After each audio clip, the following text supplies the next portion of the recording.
Hello, ladies and gentlemen, and welcome back to Georg Mack Plays the Classics. If you've ever wanted to know the feeling of sinking Japanese naval convoys during World War II, then Silent Service is the game for you. You are the captain of a U.S. submarine in the Pacific Theater.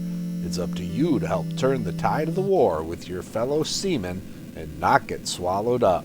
Controlling this submarine requires two NES controllers, more sophisticated than a modern-day submersible vehicle. There are three different modes of play: torpedo gun practice, convoy actions, and war patrols. Control of your submarine is on the screen and consists of setting your speed from 0 through 4. 0 is your go-to for silent running. Then there are some arrows. The up arrow surfaces, the down arrow dives, the left and right arrows turn you. The gun icon shoots guns on the surface, and the torpedo icon shoots torpedoes if they are loaded.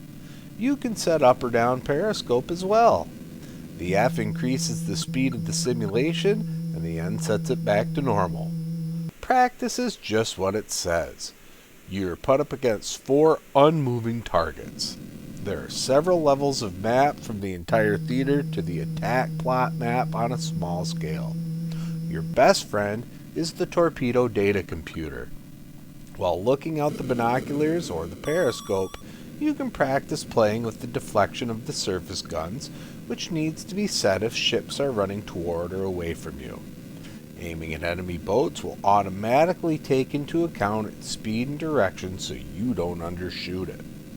Convoy actions are a shorter scenario that tasks you with sinking as much tonnage as you can with your target starting nearby. There are several options that can be set to change the difficulty of the scenario. Depending on the time of day or night, should inform if you want a surface to attack or stay at periscope depth. You can blast those fools to Davy Jones's locker if you can catch them off guard.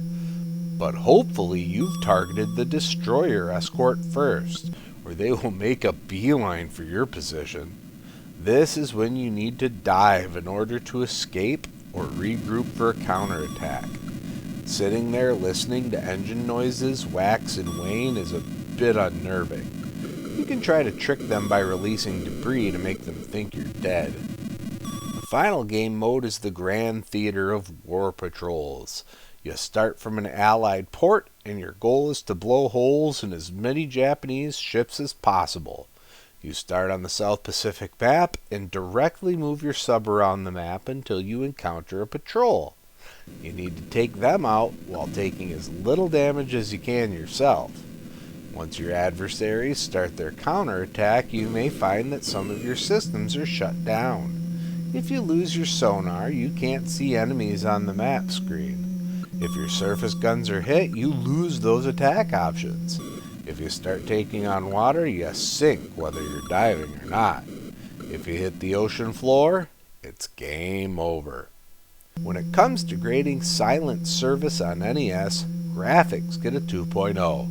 You can tell what everything is supposed to be, and the graphics aren't a hindrance. Sound gets a 2.0. Sounds are an integral part to gameplay, whether it's enemy engines or different alerts. Gameplay gets a 2.0. The controls are surprisingly easy to get attuned to. I feel like I needed a full crew though. Difficulty gets a 2.5. What I played wasn't too difficult, but you can make each scenario easier or harder when you start. Fun factor gets a 2.0. I can see a submarine simulation putting people to sleep, but if you're into the genre, you'll like playing this. Overall, Silent Service earns a 2.1 and gets a C. It's safer to roam the South Pacific during World War II than check out the Titanic. Well, that's going to do it for me for today. Please make sure to like this video, let me know what you think of Silent Service in the comments, and please subscribe to Head Drop Productions here on YouTube, because we want you here for each and every video we release, because it is your destiny.